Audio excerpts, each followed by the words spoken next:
Hi everyone, welcome back to another quick tutorial. Today we're going to be creating 360 ambisonic audio, which can also be exported in a binaural format for headphones or to be used in VR, 360 videos, or whatever else. You're going to need two pieces of software. You're going to need a digital audio workstation. We're using Ardour in this tutorial. And you're going to need the IEM Ambisonics plugin suite, which is free and open source, created by some students from the Institute of Electronic Music and Acoustics. So go ahead and just download that and install it for your operating system. Make sure that your audio workstation recognizes it. If you do want to get Ardour, it is open source, so you can build it yourself, but for the ready-to-run program, you will need to donate at least $1, which in my opinion is perfectly worth it for the piece of software. Once you have that, go ahead and just create a new project, and we're going to need a couple of audio buses. Each of these will need to be 4 channels for first-order ambisonics. I'm going to create one called headphones, and I'm going to create one called Ambisonics. These will be used for export and mixing. Once you have that, create a audio track, 4-channel once again, and we'll just call this source 1. Make sure and you disable the Ardour panner on all of these, otherwise it will interfere with the ambisonic mixing. Go ahead and create a stereo decoder, binaural decoder, on the headphone bus and make sure it's set it to first order ambisonic.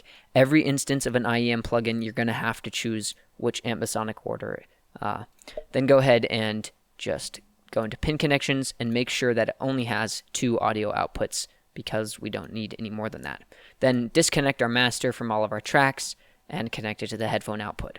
So now anything that goes into the headphone bus will be converted to binaural format and then exported to our headphones. So now we're just going to connect the output of the ambisonic bus to our headphones and the input of source, or the output of source 1 into our ambisonics bus. So now we'll just create on each of our sources a stereo encoder, which will position sound in 360 degrees. So we can up to the top and to the right or down below, or wherever in space we want it. Make sure once again to set it to first order. So now we have source 1, which goes into the ambisonics bus, which goes into the headphone bus, which converts it to binaural audio, which then gets pumped out to our headphones.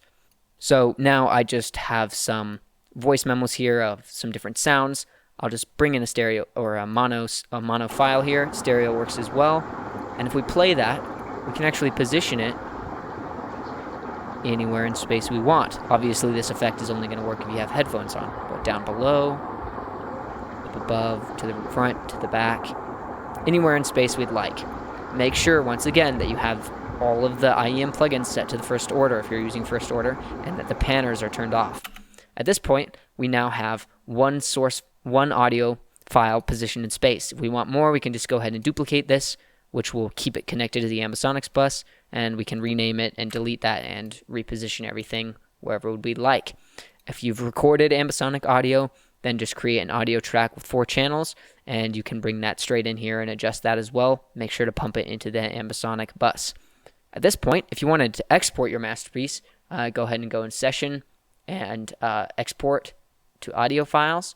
And if you wanted to export the binaural audio, you would just choose headphones and set it to 2 channels. Or if you wanted the ambisonic file, you'd have 4 channels if you're using first order, and you'd export that bus. And then just as a WAV file, and you could use that within 360 video or whatever else. All right, it's just that simple. The process does vary a little bit between digital audio workstations, but I didn't find any tutorials specifically for Ardour. The thing that messed me up the most was this panner. Make sure that those are all bypassed, and everything should work nicely. All right, with that, if you liked the video, go ahead and leave it a like, and if you're feeling especially nice, go ahead and subscribe. And with that, I will see you guys later.